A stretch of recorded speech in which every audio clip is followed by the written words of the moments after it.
Hello everyone. This phase shows frames with negative gaps. Negative gaps are not allowed in CSS Flexbox, so they will be set to 0 when you export the layout.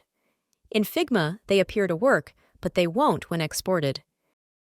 To find a frame with negative gaps, click its name in the list in the navigation bar. If you prefer to adjust the gap manually in WordPress, click the Ignore button. To see the ignored groups again, or any other changes in design, click the Rescan button.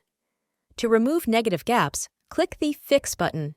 If you change your mind after fixing it, use the Undo button to revert the changes. Here, we are removing the negative gap by clicking on the Fix button. If you don't remove negative gaps in Figma, you can manually set negative margins in WordPress to achieve the same effect.